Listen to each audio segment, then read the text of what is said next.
ਤੋਂ ਅੱਗੇ ਹੁਣ ਆਪਾਂ ਗੁਰੂ ਪਾਤਸ਼ਾਹੀ ਦੇ ਜੀਵਨ ਵਿੱਚੋਂ ਜਿਹੜਾ ਹੈ ਉਹਨਾਂ ਦੀ ਸ਼ਹੀਦੀ ਦੇ ਕਾਰਨ ਕੀ ਨੇ ਉਹਦੇ ਬਾਰੇ ਆਪਾਂ ਸਮਝਣ ਦਾ ਯਤਨ ਕਰੀਏ, ਕਿਉਂਕਿ ਬਹੁਤੀ ਵਾਰ ਮਾਫ ਕਰਨਾ ਸਾਡੀ ਕੌਮ ਦੀ ਇਹ ਤਰਾਸਦੀ ਹੈ।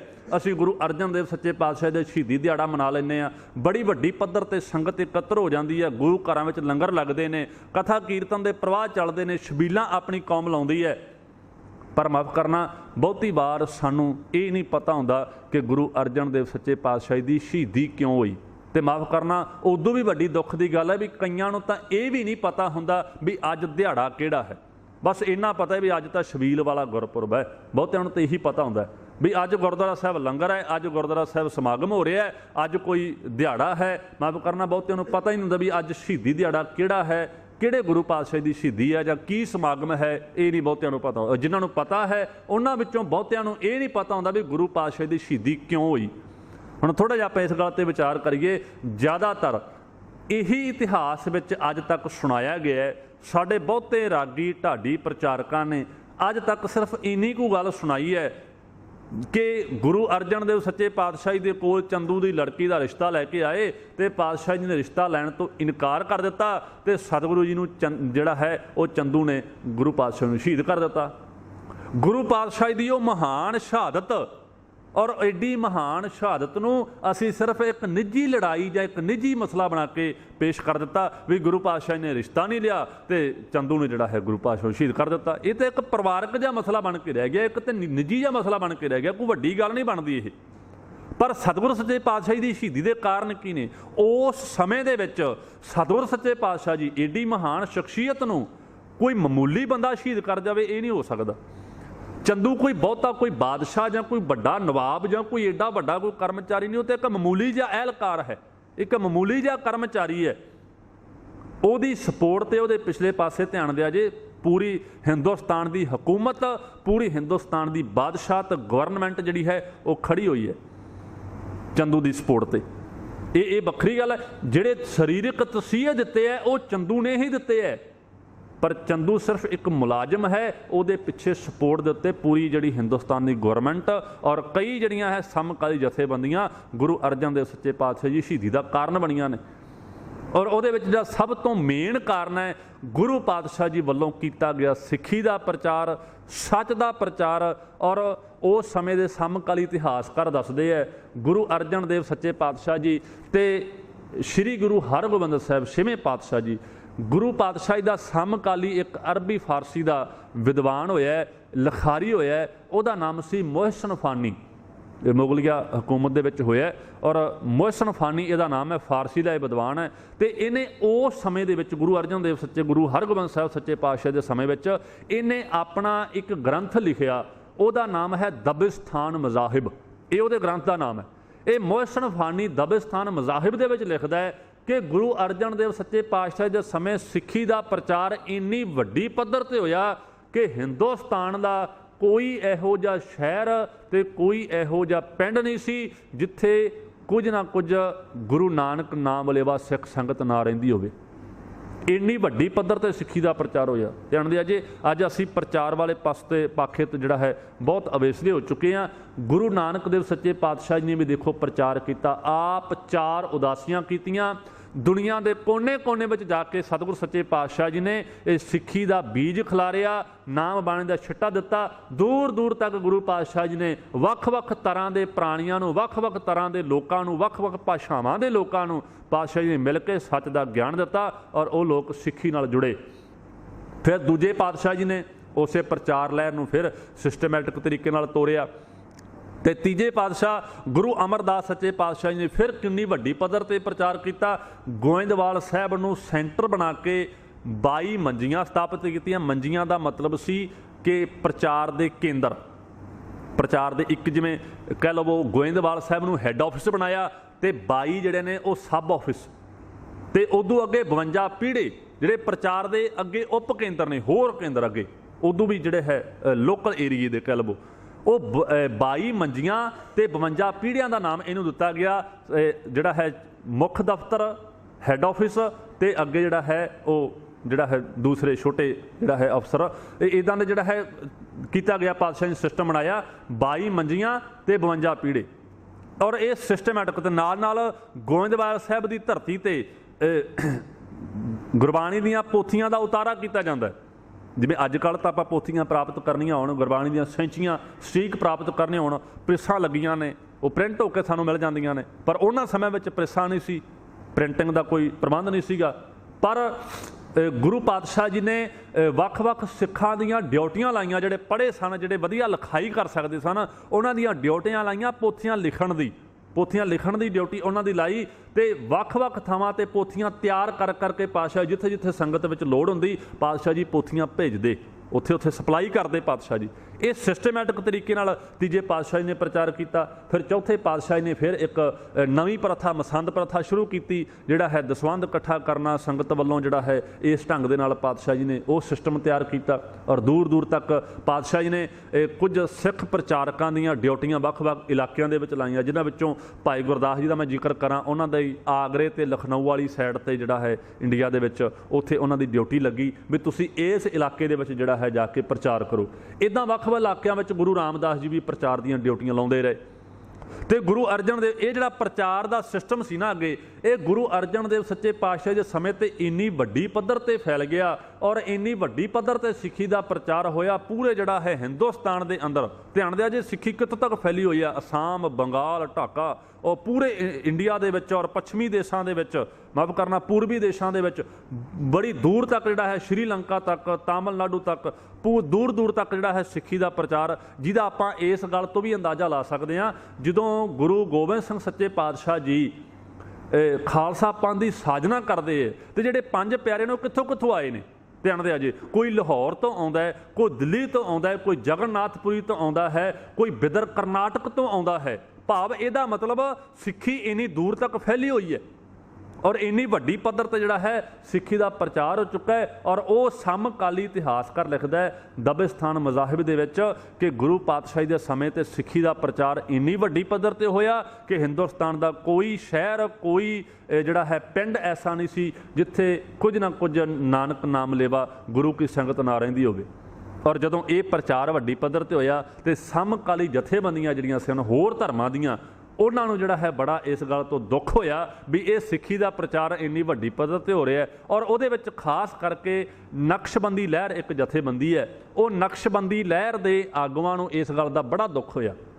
ਕਾਰਨ ਉਹਦੇ ਵਿੱਚ ਇਹ ਸੀਗਾ ਕਿ ਇਹਨਾਂ ਨੇ ਇੱਕ ਸਿਸਟਮ ਬਣਾਇਆ ਸੀ, ਮੁਗਲ ਹਕੂਮਤ ਆਪਣੇ ਇਸਲਾਮ ਦੇ ਪ੍ਰਚਾਰਕਾਂ ਨੂੰ ਸਪੋਰਟ ਕਰਦੀ ਸੀ ਤੇ ਉਹਨਾਂ ਨੇ ਇੱਕ ਸਿਸਟਮ ਬਣਾਇਆ ਸੀ ਵੀ ਹਿੰਦੂ ਧਰਮ ਦੇ ਵਿੱਚੋਂ ਕਨਵਰਟ ਕਰਕੇ ਕਿਵੇਂ ਅਸੀਂ ਇਹਨਾਂ ਨੂੰ ਇਸਲਾਮ ਵਿੱਚ ਲੈ ਕੇ ਆਉਣਾ ਹੈ। ਤੇ ਉਹਦਾ ਜਰੀਆ ਬਣਦੇ ਸਨ ਸਖੀ ਸਰਵਰੀਏ, ਸਖੀ ਸਰਵਰੀਏ, ਜਿਨ੍ਹਾਂ ਨੂੰ ਪੰਜਾਬ ਦੇ ਵਿੱਚ ਅੱਜ ਵੀ ਜਿਹੜਾ ਹੈ ਬੜੇ ਉਹਨੂੰ ਮੰਨਣ ਵਾਲੇ ਨਗਾਏ ਵਾਲਾ ਪੀਰ ਵੀ ਕਹਿੰਦੇ ਨੇ, ਲਾਲਾਂ ਵਾਲਾ ਵੀ ਕਹਿੰਦੇ ਨੇ, ਸਖੀ ਸਰਵਰ ਵੀ ਕਹਿੰਦੇ, ਹੋਰ ਇੱਕ ਦੋ ਨਾਂ ਹੈਗੇ ਨੇ ਇਹਦੇ। ਇਹ ਜਿਹੜਾ ਇੱਕ ਜਰੀਆ ਬਣਾਇਆ ਸੀ ਵੀ ਪਹਿਲਾਂ ਜਿਹੜਾ ਸੀ ਇਹਦੀ ਪੂਜਾ ਤੇ ਲਾਇਆ ਜਾਂਦਾ ਸੀ, ਫਿਰ ਹੌਲੀ ਹੌਲੀ ਉਹਨੂੰ ਇਸਲਾਮ ਦੇ ਵਿੱਚ ਕਨਵਰਟ ਕੀਤਾ ਜਾਂਦਾ ਸੀ। ਪਰ ਜਦੋਂ ਸਿੱਖੀ ਦਾ ਪ੍ਰਚਾਰ ਵਧਿਆ, ਉਸ ਵੇਲੇ ਸਿੱਖੀ ਦੇ ਪ੍ਰਚਾਰ ਤੋਂ ਪ੍ਰਭਾਵਿਤ ਹੋ ਕੇ ਵੱਡੀ ਗਿਣਤੀ ਵਿੱਚ ਜਿਹੜੇ ਸਖੀ ਸਰਵਰੀਆਂ ਦੇ ਚੇਲੇ ਸਨ ਉਹ ਗੁਰੂ ਕੇ ਸਿੱਖ ਬਣਨੇ ਸ਼ੁਰੂ ਹੋ ਗਏ। ਔਰ ਇਤਿਹਾਸ ਵਿੱਚੋਂ ਪ੍ਰਮਾਣ ਮਿਲਦੇ ਨੇ ਕਿ ਉਸ ਵੇਲੇ ਦੋ ਸਿੱਖਾਂ ਦਾ ਬੜਾ ਜ਼ਿਕਰ ਆਉਂਦਾ ਇਤਿਹਾਸ ਵਿੱਚ, ਇੱਕ ਭਾਈ ਤੀਰਥ ਮੰਝ ਜੀ ਤੇ ਇੱਕ ਭਾਈ ਬਹਿਲੋਂ ਜੀ। ਇਹ ਦੋਨੋਂ ਜਣੇ ਆਪਣੇ ਪਿੰਡ ਦੇ ਚੌਧਰੀ ਵੀ ਸੀ ਤੇ ਆਪਣੇ ਇਲਾਕੇ ਦੇ ਜਿਹੜਾ ਹੈ ਉਹ ਸਖੀ ਸਰਵਰੀਆਂ ਦੇ ਮੁਖੀ ਸੀ। ਆਪਣੇ ਇਲਾਕੇ ਦੇ ਉਹਨਾਂ ਸਖੀ ਸਰਵਰੀਆਂ ਦੇ ਮੁਖੀ ਸੀ। ਇਹ ਦੋਨੋਂ ਜਣੇ, ਜੋ ਭਾਈ ਤੀਰਥ ਮੰਝ ਨੇ ਸਿੱਖੀ ਬਾਰੇ ਸੁਣਿਆ, ਉਹ ਸਿੱਖੀ ਤੋਂ ਪ੍ਰਭਾਵਿਤ ਹੋਇਆ, ਗੁਰੂ ਕੇ ਬਚਨ ਸੁਣੇ, ਗੁਰਸਿੱਖਾਂ ਤੋਂ ਬਾਣੀ ਬਾਰੇ ਸੁਣਿਆ, ਇਹ ਪ੍ਰਭਾਵਿਤ ਹੋਇਆ, ਗੁਰੂ ਪਾਤਸ਼ਾਹ ਜੀ ਕੋਲੇ ਆ ਗਿਆ, ਇਹ ਗੁਰੂ ਕਾ ਸਿੱਖ ਬਣ ਗਿਆ। ਇਹਨੇ ਆਪਣੇ ਘਰ ਵਿੱਚੋਂ ਪੀਰਖਾਨਾ ਢਾਹ ਦਿੱਤਾ, ਸਖੀ ਸਰਵਰੀਏ ਦੀ ਪੂਜਾ ਛੱਡ ਕੇ ਗੁਰੂ ਦੇ ਲੜ ਲੱਗ ਗਿਆ। ਉਧਰਲੇ ਪਾਸਿਓਂ ਮਾਲਵੇ ਦੀ ਧਰਤੀ ਤੋਂ ਭਾਈ ਬਹਿਲੋਂ ਆਇਆ, ਇਹ ਵੀ ਆਪਣੇ ਇਲਾਕੇ ਦਾ ਚੌਧਰੀ ਸੀ ਤੇ ਆਪਣੇ ਇਲਾਕੇ ਦੇ ਸਖੀ ਸਰਵਰੀਆਂ ਦਾ ਮੁਖੀ ਸੀ ਔਰ ਇਹ ਵੀ ਜਿਹੜਾ ਹੈ ਸਿੱਖ ਬਣ ਗਿਆ। ਇਹਨਾਂ ਦੋਨਾਂ ਤੇ ਗੁਰੂ ਪਾਤਸ਼ਾਹ ਨੇ ਬੜੀਆਂ ਬਖਸ਼ਿਸ਼ਾਂ ਕੀਤੀਆਂ ਔਰ ਭਾਈ ਤੀਰਥ ਵਾਸਤੇ ਕਿਹਾ ਵੀ ਤੀਰਥ ਜਿਹੜਾ ਮੰਝ ਪਿਆਰਾ ਗੁਰੂ ਕੋ ਗੁਰੂ ਮੰਝ ਪਿਆਰਾ, ਮੰਝ ਗੁਰੂ ਕਾ ਬੋਏ ਤਾਂ ਜਗ ਲੰਘਣ ਹਾਰਾ, ਇਤਿਹਾਸਕ ਵਚਨ ਨੇ। ਔਰ ਭਾਈ ਬਹਿਲੋਂ ਨੇ ਸੇਵਾ ਕੀਤੀ। ਭਾਈ ਬਹਿਲੋਂ ਦੀ ਸੇਵਾ ਤੋਂ ਖੁਸ਼ ਹੋ ਕੇ ਗੁਰੂ ਅਰਜਨ ਦੇਵ ਸੱਚੇ ਪਾਤਸ਼ਾਹ ਜੀ ਬਚਨ ਕਰਦੇ ਆ, ਭਾਈ ਬਹਿਲੋਂ ਸਭ ਤੋਂ ਪਹਿਲੋਂ, ਮਤਲਬ ਕਿ ਸੇਵਾਦਾਰਾਂ ਵਿੱਚੋਂ ਭਾਈ ਬਹਿਲੋਂ ਨੂੰ ਫਸਟ ਪ੍ਰਾਈਜ਼ ਦਿੱਤਾ ਜਾਂਦਾ ਵੀ ਸਭ ਤੋਂ ਉੱਤਮ ਸੇਵਾ ਕਰਨ ਵਾਲਾ ਭਾਈ ਬਹਿਲੋਂ ਨੇ। ਔਰ ਜਦੋਂ ਉਹਨਾਂ ਦੇ ਏਡੇ ਕਹਿ ਲਓ ਇਲਾਕਿਆਂ ਦੇ ਮੁਖੀ ਔਰ ਪ੍ਰਚਾਰਕ ਬੰਦੇ, ਜਦੋਂ ਉਹ इस्लाम जिहड़ा सखी सरवरियां दे विचों छड्ड के ते सिख बनने शुरू हो गए ਤਾਂ इस गल का नक्शबंदियां नूं ते होर जिहड़ियां इस्लामिक जथेबंदियां सी उन्हां नूं इस गल का बड़ा दुख होया। और अकबर बादशाह के समय ते गुरु अर्जन देव सच्चे पातशाह के समय ते अकबर बादशाह भी होया ते जहांगीर भी होया। अकबर बादशाह के दरबार में भी बड़ियां उन्होंने शिकायतां कीतियां भी तुसीं किवें ना किवें ये सिੱਖੀ का प्रचार रोको, ये नहीं प्रचार कर सकते, इन्हों ना इन्हों रोको। अज भी बड़ियां पाबंदियां लाउण दी जिहड़ा है कोशिश की जाती है हिंदुस्तान की धरती पर। तो खैर ध्यान दे अजे पर अकबर बादशाह इतिहास दसदा भी अकबर बादशाह बड़ा नेक दिल इंसान सी, वो इन्ना कट्टड़प्रस्त नहीं सी, जिस करके इन्हां समकाली जथेबंदियां दी कोई दाल नहीं गली। इन्हां ने जिहड़ा है वो अकबर बादशाह जिहड़ा है उन्हें गुरु अर्जन देव सच्चे पातशाह के खिलाफ कोई स्टैंड नहीं लिया। पर समा पा के अकबर बादशाह की मौत हो गई, वो भी कोई कारण सीगा मौत जिहड़ा है उन्होंने कुछ जहर दे के मारिया गया, इदां दा कुछ इतिहास में आउंदा है। खैर अपना ये विषय नहीं है। पर जदों अकबर बादशाह की मौत हुई उस वेले ये जथेबंदियां हरकत में आईयां और नक्शबंदी लहर का मुखी सी शेख अहमद सरहंदी। कुछ नाम इदां दे ने तुहानूं ऑड लगणगे थोड़ा जिहा, पर ध्यान दे अजे शेख अहमद सरहंदी उस जथेबंदी का मुखी है। इहदी जिहड़ा अकबर बादशाह के दरबार में एक वजीर है जिन्हों मुर्तजा खान का खिताब मिले, जिहदा असल नाम सीगा गुलाम फरीद बुखारी, इदां दा उहदा नाम है। और मुर्तजा खान का उन्होंने खिताब मिले और ਉਹਦੇ नाल बड़ा असर रसूक है और ਉਹਦੀ सरकारी दरबारे बड़ी पहुँच है। ਉਹਦੇ ਰਾਹੀਂ ਇਹਨਾਂ ने ਜਿਹੜੀਆਂ ਸਮਕਾਲੀ ਜਥੇਬੰਦੀਆਂ ਸੀ ਉਹਨਾਂ ਨੇ ਜਿਹੜਾ है ਉਹ ਨਕਸ਼ਬੰਦੀ ਲਹਿਰ ਦੇ ਮੁਖੀ ਨੇ ਮੁਰਤਜ਼ਾ ਖਾਨ ਦੇ ਰਾਹੀਂ ਜਹਾਂਗੀਰ ਦੇ ਨਾਲ ਸੰਪਰਕ ਕਾਇਮ ਕੀਤਾ और एक समझौता किया कि असी तेरी मदद करके तैनूं जिहड़ा है तख्त दवा दिंदे आ ते तू जिहड़ा है वो तख्त के उत्ते विराजमान होने तो बाद तख्त मल्लण तो बाद उस तो बाद साडी मदद करनी और इस्लाम के प्रचार लई हर जायज़ ते नजायज़ तरीका तू वरतेंगा। और जिहड़ी यह माफ़ करना जहांगीर बादशाह भी आप अपनी स्वै जीवनी दे विच तुझ के जहांगीरी उहदा नाम है, वो स्वै जीवन में आप भी गुरु घर नूं झूठ की दुकान लिखदा है कि ब्यास दरिया के कंढे ते ये जिहड़ी है झूठ की दुकान चल रही है तो मैं चाहना इनू बंद किया जाए। गुरु घर नूं वो झूठ की दुकान लिखदा है तो उस ये जहांगीर आप भी चाहता है। पर जो ये सारे रल गए उन्होंने फिर गुरु पातशाह जी उत्ते जिहड़ा है ये सिੱਖੀ का प्रचार रोकने वास्ते उन्होंने फिर पातशाह उत्ते कुछ ब्लेम लाने शुरू किए और ये प्रचार गुरु घर का सिੱਖੀ का प्रचार रोकने वास्ते ये हुकूमत की सपोर्ट के नाल फिर मुर्तजा खान के राही जिहड़ा है वारंट जारी किए जहांगीर बादशाह ने और मुर्तजा खान के राही ही गुरु अर्जन देव सच्चे पातशाह की गिरफ्तारी हुई। ये वक्री गल है भी गिरफ्तार करके इल्जाम लाया गया कि तुसी खुसरो की मदद की है। खुसरो जिहड़ा सी ये अकबर बादशाह का पोतरा सी और इनू जिहड़ा सी वो अकबर बादशाह गद्दी देनी चाहुंदा सी, पर धक्के नाल जदों जहांगीर ने गद्दी मल ली इन्हें बगावत कर दी और ये बगावत करके जो उत्थों भज्जिया तो रस्ते में आउंदा होया ये गुरु पातशाह के दरबार में ठहरिया सी और गुरु के लंगर विचों इहने लंगर छकिया सी। बस इसे गल नूं आधार बना के कि तुसी साडे गदार दी सपोर्ट की है और इस करके एक बागी की सपोर्ट की है, इसे तहत उन्होंने गुरु अर्जन देव सच्चे पातशाह जी नूं गिरफ्तार कर लिया और गिरफ्तार करके चंदू के हवाले कर दिता और कानून लागू किया याशाबा सियासत के आधार पर जिहड़ा सी वो गुरु पातशाह नूं शहीद करन दा जिहड़ा सी वो प्लैन बना लिया गया। जो चंदू के हवाले कर दिता गया, चंदू ने 3 शर्तां रखियां। एक तो जिहड़ी तुसी खुसरो की मदद की है उहदी खातर 1 लाख रुपया तुसी सरकारी खजाने में जमा करा दिओ। दूजा इल्जाम सी कि तुसी जिहड़ा आदि ग्रंथ का स्वरूप तैयार किया है इहदे विच इस्लाम की तौहीन के कुछ शब्द लिखे हुए हैं, उन्होंने भुलेखा सी पर ये लिखे कुछ नहीं, पर उन्होंने भुलेखा है भी इहदे विच उन्होंने कहा इहदे विच मुहम्मद साहब की उस्तत के कुछ शब्द तुसी इहदे विच दर्ज करो। और तीजा उन्हें कहा भी जिहड़ा तुसी मेरी बेटी का जिहड़ा है वो रिश्ता ठुकराया है वो तुसी रिश्ता कबूल करो। सतगुर सच्चे पातशाह ने कहा भाई असी खुसरो की कोई खास मदद नहीं की, वो गुरु दरबार में आया सी और इस दरबार में जिहड़ा भी आ जाए असी उन्होंने वो जिहड़ा भी मर्जी आ सकता है और जिहड़ा मर्जी गुरु के लंगर विच लंगर छक सकता है। और इस दरबार के विच तां कदे अकबर बादशाह भी आप गोइंदवाल की धरती पर आके लंगर छक के गया सी। फिर क्या भी लाख रुपया जमा कराने की कहते गुरु की गोलख विचों मैं अपना शरीर बचाने वास्ते, ध्यान दिया जे गुरु अर्जन देव सच्चे पातशाह जी उन्हों की महान शख्सियत पर अपना शरीर बचाने वास्ते पातशाह जी कहते गुरु की गोलख विचों ये संगत का पैसा है, ये 1 रुपया भी मैं अपने शरीर लिए नहीं वरतांगा। इस गल तो सानू भी सेध लैनी चाहिए है। कई अज जिहड़ा है माफ़ करना सारिਆਂ ਦੀ गल नहीं, पर बहुतियां ਥਾਵਾਂ ਤੇ माफ़ करना वेखण ਵਿੱਚ आउंदा है कि गुरु घर ਦੀਆਂ कमेटियां ਵਿੱਚ भी ਇਹੋ ਜਿਹੇ शरारती ਇਹੋ ਜਿਹੇ चोर किस्म के बंदे वड़ गए ਜਿਹੜੇ गुरु की गोलक ਨੂੰ ਜਿਹੜਾ हड़प कर रहे हैं। बड़ी वड्डी पद्धर ते ਇਹੋ ਜਿਹੇ ਘਪਲੇ कई ਥਾਵਾਂ ਤੇ सामने आ रहे हैं। और गुरु अर्जन देव सच्चे पातशाह के जीवन तो सानू सिक्ख्या लैनी चाहिए है। पातशाह जी कहते मैं अपने जीवन में अपनी गुरु की गोलक विचों अपना शरीर बचाउण वास्ते एक भी रुपया नहीं वरतांगा। फिर कहा यह रब्बी बाणी है, ये कोई वाद घाट करन दा मेरे को अधिकार नहीं। जो धुर की बाणी आई है मैं उसकी संपादना की है। तो चंदू की लड़की का रिश्ता पातशाह जी कहते संगत का फैसला है। संगत दिल्ली की संगत ने कहा है कि यह जोड़ा है फैसला तुसी जोड़ा है चंदू की लड़की का रिश्ता नहीं लेना। तो पातशाह जी ने इदा करके तिन्ने जड़ियाँ उन्हों दी शर्तां ठुकरा दित्तियां। फिर गुरु पातशाह नूं शहीद करन दा जिहड़ा है प्लान तैयार होया। तो उत्थे किसी कवि ने बड़ा सोहना लिखिया है, वो कहता चंदू चंदरा चंद चढ़ाउण लगा, लगा कहण के लोह तपाओ छेती। ध्यान दिया जे, चंदू चंदरा चंद चढ़ाउण लगा, लगा कहण के लोह तपाओ छेती। सूरज ला के पी के रेत ओदी, अर्जन गुरु दे शीश विच पाओ छेती। सतगुर आए तां हस के कहण लगे, लोह तपाउण दा तुसानू ढंग कोई नहीं। जो शहीदी अज रंग मंगदी है, इस लोह विच जापदा रंग कोई नहीं। उन्होंने सोचा भी शायद तपदी हुई लोह नूं वेख के डर जाणगे, पर धन गुरु अर्जन देव सच्चे पातशाह जी नूं जो तत्ती तवी ते बिठाया गया, पातशाह जी चौंकड़ा मार के तत्ती तवी दे उत्ते विराजमान हो गए ने। और शरीर उन्हां दा सर सर करके छड़ना शुरू हो गया। उपर सी दे गर्म गर्म रेता पाई जा रही है। ध्यान दिया जे, मैं प्रिंसीपल सतबीर सिंह ने गुरु अर्जन देव सच्चे पातशाह के जीवन बारे एक पुस्तक लिखी है जिसका नाम है प्रतख हर। और पढ़ रहे सी उहदी आरंभता दे विच भूमिका दे विच प्रिंसीपल सतबीर सिंह लिखदा है कि गुरु अर्जन देव सच्चे पातशाह जी उस वेले दे हालात की ने। कहंदे समा मौसम भी तत्ता है, क्यों गर्मी का महीना जेठ हाड़ के दिन ने, मौसम भी तत्ता है, अग भी तत्ती है। कहंदे रेत भी तत्ती सीस उत्ते पाई जा रही है, रेत पाउण वाला भड़भुंजा भी तत्ता है, चंदू भी तत्ता है, उहदे कर्मचारी भी तत्ते ने, जहांगीर भी तत्ता है, इत्थों तक कहंदे साईं मियाँ मीर भी तत्ता हो गया। पर इन्ने तत्तियां दे विच धन गुरु अर्जन देव सच्चे पातशाह जी आप ठंडे रहे।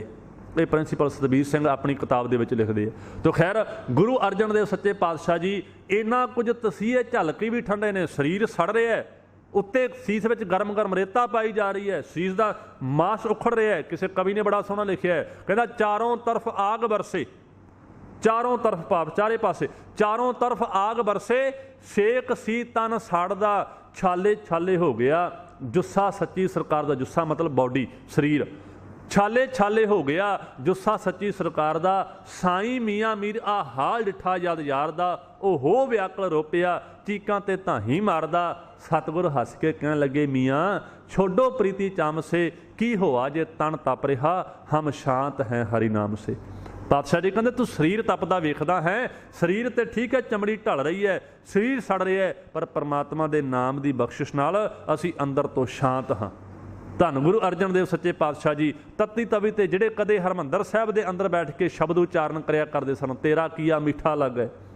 अज तत्ती तवी ते बैठ के भी उही शब्द, शब्द नहीं बदले, पातशाही का सुभाਅ नहीं बदलिया, उन्हों की भाषा नहीं बदली। ध्यान दिया जे, गुरु अर्जन देव सच्चे पातशाह जी तत्ती तवी ते बैठ के भी कह रहे हैं तेरा किया मीठा लग गए, हर नाम पदार्थ नानक मांगे। ये इदां जिहड़ा है तसीहे दिते गए। तो इत्थे मैं एक बेनती करके उस बाद समाप्ति करिए, समा समाप्त हो चलिया कि गुरु पातशाही की इस महान शहादत नूं कई इतिहासकारां ने और कई मेरे वर्गे बुलारियां ने गुरु पातशाही की महान शहादत नूं आत्म हत्या विच बदल दिता। कहानी की प्रचलित करती, कहते गुरु पातशाह जी जो ये तसीहे दिते गए तो उस तो बाद कहते भाई गुरु पातशाही नूं कहते भी हुण तुहानूं असीं गऊ की खल विच लपेट के ते हाथी दे मगर बन के जिहड़ा है लाहौर दीआं गलियां दे विच तुहानूं घसीटिया जाएगा। पातशाह जी कहते भाई ये तो असीं सह नहीं सकते। पातशाह जी कहते भाई चलो उदों पहलां सानूं जिहड़ा है रावी विच इशनान करवा लो। कहते गुरु पातशाह जी रावी विच इशनान करन वास्ते गए तो उत्थे ही रावी विच ही गुरु पातशाह जी अलोप हो गए। मतलब सीधा सीधा ये निकलता है कि गुरु पातशाह जी आत्महत्या कर गए। नहीं प्यारिओ, गुरु की महान शहादत नूं उन्हां इतिहासकारां ने और कई मेरे वर्गे बुलारियां ने एडी महान शहादत नूं आत्महत्या विच बदल दिता। गुरु साहब जी आप ही अलोप हो गए। नहीं, ये जिहड़ा गुरु पातशाह उत्ते कानून लागू होया ना, जिस दे तहत गुरु पातशाह नूं सज़ा दित्ती गई, ਉਹ ਕਾਨੂੰਨ ਦਾ ਨਾਮ ਹੈ ਯਾਸ਼ਾਬਾ ਸਿਆਸਤ, ਜਿਹੜਾ ਕਿ 1218 ਈਸਵੀ ਦੇ ਵਿੱਚ ਚੰਗੇਜ਼ ਖਾਨ ਨੇ ਬਣਾਇਆ ਸੀ। ਇਹ ਚੰਗੇਜ਼ ਖਾਨ ਨੇ, ਕਿਉਂਕਿ ਉਹਨਾਂ ਦੇ ਮਨ ਵਿੱਚ ਇੱਕ ਭਰਮ ਸੀ ਕਿ ਜਦੋਂ ਵੀ ਕੋਈ ਰੱਬੀ ਸ਼ਖਸੀਅਤ, ਕੋਈ ਇਨਕਲਾਬੀ ਪਰਸਨ, ਕੋਈ ਜਦੋਂ ਉਹਨੂੰ ਸ਼ਹੀਦ ਕਰਨਾ ਹੋਵੇ, ਕਹਿੰਦੇ ਜਦੋਂ ਉਹਦਾ ਖੂਨ ਧਰਤੀ ਤੇ ਡੁੱਲਦਾ ਨਾ, ਜਦੋਂ ਕੋਈ ਇੱਦਾਂ ਇਨਕਲਾਬੀ ਪੁਰਸ਼ ਜਾਂ ਕੋਈ ਧਰਮੀ ਬੰਦਾ, ਜਦੋਂ ਉਹਦਾ ਖੂਨ ਧਰਤੀ ਤੇ ਡੁੱਲਦਾ, ਕਹਿੰਦੇ ਉਹਦੇ ਖੂਨ ਵਿੱਚੋਂ ਫਿਰ ਇਨਕਲਾਬ ਪੈਦਾ ਹੁੰਦਾ ਹੈ। ਤੇ ਇਹਨਾਂ ਨੇ ਇੱਕ ਕਾਨੂੰਨ ਬਣਾ ਦਿੱਤਾ, ਕਹਿੰਦੇ ਭਾਈ ਆਪਾਂ ਇਉਂ ਕਰੀਏ, ਜਦੋਂ ਵੀ ਕਿਸੇ ਧਰਮੀ ਬੰਦੇ ਨੂੰ ਸ਼ਹੀਦ ਕਰਨਾ ਹੋਵੇ ਤਾਂ ਉਹਦਾ ਖੂਨ ਧਰਤੀ ਤੇ ਡੁੱਲਣਾ ਨਹੀਂ ਚਾਹੀਦਾ। ਔਰ ਧਿਆਨ ਦਿਆ ਜੇ ਗੁਰੂ ਪਾਤਸ਼ਾਹ ਉੱਤੇ ਵੀ ਇਹੀ ਕਾਨੂੰਨ ਲਾਗੂ ਕੀਤਾ ਗਿਆ, ਯਾਸ਼ਾਬਾ ਸਿਆਸਤ, ਕਿ ਇਸ ਢੰਗ ਦੇ ਨਾਲ ਜਿਹੜਾ ਹੈ ਸ਼ਹੀਦ ਕੀਤਾ ਜਾਏ। ਹੁਣ ਧਿਆਨ ਦਿਆ ਜੀ, ਜਿੰਨੇ ਵੀ ਤਸੀਹੇ ਪਾਤਸ਼ਾਹ ਦਿੱਤੇ ਗਏ, ਤੱਤੀ ਤਵੀ ਤੇ ਬਿਠਾਇਆ ਗਿਆ, ਸਰੀਰ ਸੜਦਾ ਪਰ ਖੂਨ ਨਹੀਂ ਨਿਕਲਦਾ। ਗੁਰੂ ਪਾਤਸ਼ਾਹ ਨੂੰ ਸ਼ੀਸ਼ ਵਿੱਚ ਗਰਮ ਰੇਤਾ ਪਾਇਆ ਜਾ ਰਿਹਾ ਹੈ, ਚਮੜੀ ਢਲ ਰਹੀ ਹੈ ਪਰ ਖੂਨ ਨਹੀਂ ਨਿਕਲਦਾ। ਔਰ ਉਸ ਤੋਂ ਬਾਅਦ ਇਹ ਜਿਹੜਾ ਹੈ ਇਹ ਚੌਥਾ ਵੱਡਾ ਤਸੀਹਾ ਸੀ ਪਾਤਸ਼ਾਹ ਜੀ ਵਾਸਤੇ, ਕਿ ਜਦੋਂ ਉਹਨਾਂ ਦਾ ਸਰੀਰ ਸੜ ਚੁੱਕਾ ਹੈ। ਔਰ ਤੁਸੀਂ ਵੀ ਦੇਖਿਆ ਜੇ ਕਿਤੇ ਪ੍ਰਮਾਤਮਾ ਨਾ ਕਰੇ, ਜੇ ਕਿਸੇ ਦੇ ਸਰੀਰ ਉੱਤੇ ਮੰਨ ਲਓ ਕੋਈ ਥੋੜ੍ਹਾ ਬਹੁਤਾ ਕਿਤੇ ਅੱਗ ਲੱਗ ਜਾਵੇ ਤਾਂ ਸਰੀਰ ਉੱਤੇ ਕੋਈ ਜ਼ਖਮ ਬਣ ਜਾਵੇ, ਉਹ ਜ਼ਖਮ ਦੇ ਉੱਤੇ ਜਿਹੜਾ ਸੜਿਆ ਹੋਇਆ ਅੰਗ ਹੈ ਨਾ, ਉਹਦੇ 'ਤੇ ਜਦੋਂ ਕਿਤੇ ਪਾਣੀ ਲੱਗਦਾ ਨਾ, ਫਿਰ ਬੜੀਆਂ ਭਿਆਨਕ ਚੀਸਾਂ ਪੈਂਦੀਆਂ, ਬੜਾ ਜਿਹੜਾ ਹੈ ਭਿਆਨਕ ਦਰਦ ਹੁੰਦਾ ਹੈ। ਔਰ ਸਤਿਗੁਰ ਸੱਚੇ ਪਾਤਸ਼ਾਹ ਨੂੰ ਦਿੱਤਾ ਗਿਆ ਇੱਕ ਤਸੀਹਾ ਸੀ। ਸਤਿਗੁਰ ਸੱਚੇ ਪਾਤਸ਼ਾਹ ਨੂੰ ਕਹਿੰਦੇ ਭਾਈ ਇਹਨਾਂ ਦਾ ਸਰੀਰ ਸੜ ਚੁੱਕਾ ਹੈ, ਛਾਲੇ ਛਾਲੇ ਹੋ ਚੁੱਕਾ ਹੈ, ਹੁਣ ਇਹਨਾਂ ਨੂੰ ਰਾਵੀ ਦੇ ਠੰਡੇ ਪਾਣੀ ਵਿੱਚ ਬਿਠਾਇਆ ਜਾਵੇ, ਚੀਸਾਂ ਪੈਣਗੀਆਂ, ਭਿਆਨਕ ਦਰਦ ਹੋਵੇਗਾ, ਜਾਂ ਤਾਂ ਹਾਏ ਤੋਬਾ ਕਰਨਗੇ ਔਰ ਸਾਡੀ ਗੱਲ ਮੰਨ ਲੈਣਗੇ, ਨਹੀਂ ਤਾਂ ਫਿਰ ਇਹਨਾਂ ਨੂੰ ਰਾਵੀ ਵਿੱਚ ਰੋੜ ਕੇ ਸ਼ਹੀਦ ਕਰ ਦਿੱਤਾ ਜਾਵੇਗਾ। ਇਹ ਵੀ ਇੱਕ ਤਰੀਕਾ ਸੀ ਕਿ ਪਾਤਸ਼ਾਹ ਨੂੰ ਸ਼ਹੀਦ ਇਸ ਢੰਗ ਨਾਲ ਕਰਨਾ ਹੈ ਕਿ ਉਹਨਾਂ ਦੇ ਸਰੀਰ ਵਿੱਚੋਂ ਖੂਨ ਨਿਕਲ ਕੇ ਧਰਤੀ ਦੇ ਨਾਲ ਡੁੱਲੇ। ਤੇ ਸਤਿਗੁਰ ਸੱਚੇ ਪਾਤਸ਼ਾਹ ਨੂੰ ਇੱਦਾਂ ਹੀ ਕੀਤਾ ਗਿਆ।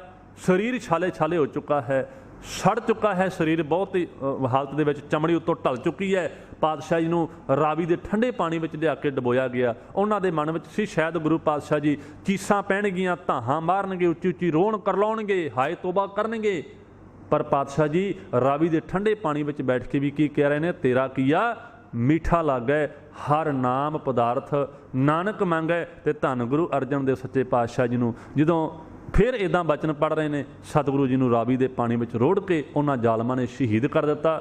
ਔਰ ਇਹਦੀ ਪ੍ਰਤੀ ਜਿਹੜਾ ਹੈ ਇੱਕ ਪਾਂਧੀ ਨਨਕਾਣਵੀ ਜਿਹੜਾ ਹੈ ਕਵੀ ਹੋਇਆ, ਉਹਨੇ ਬੜਾ ਸੋਹਣਾ ਲਿਖਿਆ, ਕਹਿੰਦਾ ਜਿਹਦੇ ਸੀਸ ਤੇ ਕਦੇ ਸੀ ਕਲਸ ਝੁਲਦੇ, ਗਰਮ ਬਾਲੂ ਦੇ ਕੜਛੇ ਪਵਾਰਿਆ, ਬਾਲੂ ਦਾ ਮਤਲਬ ਰੇਤਾ, ਜਿਹਦੇ ਸੀਸ ਤੇ ਕਦੇ ਸੀ ਕਲਸ ਝੁਲਦੇ, ਗਰਮ ਬਾਲੂ ਦੇ ਕੜਛੇ ਪਵਾਰਿਆ ਸੀ, ਕਈ ਪੈਰ ਅੰਗਿਆਰਾਂ ਦੀ ਸੇਜ ਬਹਿ ਕੇ ਸ਼ਾਂਤ ਮਈ ਦੇ ਪੂਰਨੇ ਪਾਰਿਆ ਸੀ, ਖਾ ਕੇ ਦੇਗ ਦੇ ਵਿੱਚ ਉਬਾਲਿਆਂ ਨੂੰ ਮੁੱਖੋਂ ਸਤਨਾਮ ਵਾਹਿਗੁਰੂ ਗਾਰਿਆ ਸੀ। ਧਿਆਨ ਦੇ ਜੇ ਸੀਨਾ ਜੱਗ ਦਾ ਤਪਦਾ ਠਾਰਨੇ ਨੂੰ, ਤਨ ਆਪਣਾ ਸਾੜ ਵਿਖਾਰਿਆ ਸੀ। ਕਹਿੰਦੇ ਕਹਿਣਾ ਸੌਖਾ ਤੇ ਸੁਣਨਾ ਵੀ ਬਹੁਤ ਸੌਖਾ, ਔਖੀ ਗੱਲ ਹੈ ਅਮਲ ਕਮਾਉਣ ਵਾਲੀ, ਉਹ ਇਹ ਤਾਂ ਆਤਮਾ ਹੀ ਕੇਵਲ ਰੱਬ ਦੀ ਸੀ, ਤੱਤੀ ਤਵੀ ਤੇ ਸੁਖਮਣੀ ਗਾਉਣ ਵਾਲੀ।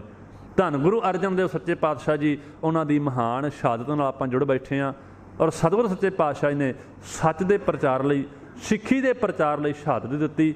ਬਸ ਇਹ ਦੋ ਗੱਲਾਂ ਮੈਂ ਆਪ ਜੀ ਨੂੰ ਕਹਿਣੀਆਂ ਨੇ ਗੁਰੂ ਪਾਤਸ਼ਾਹ ਜੀਵਨ ਤੋਂ। ਇੱਕ ਤਾਂ ਇਹ ਸਿੱਧ ਲਈਏ, ਪਾਤਸ਼ਾਹ ਜੀ ਜੇ ਤੁਸੀਂ ਸੱਚ ਦੇ ਮਾਰਗ 'ਤੇ ਚੱਲਦੇ ਆ, ਸਿੱਖੀ ਦੇ ਮਾਰਗ 'ਤੇ ਚੱਲਦੇ ਆ, ਆਪਣਾ ਸਰੀਰ ਕੁਰਬਾਨ ਕਰ ਸਕਦੇ ਹੋ, ਸ਼ਹੀਦ ਹੋ ਸਕਦੇ ਹੋ, ਤਾਂ ਸਤਿਗੁਰ ਸੱਚੇ ਪਾਤਸ਼ਾਹ ਜੀ ਇੰਨੀ ਕੁ ਸਮਰੱਥਾ ਸਾਨੂੰ ਵੀ ਬਖਸ਼ੋ।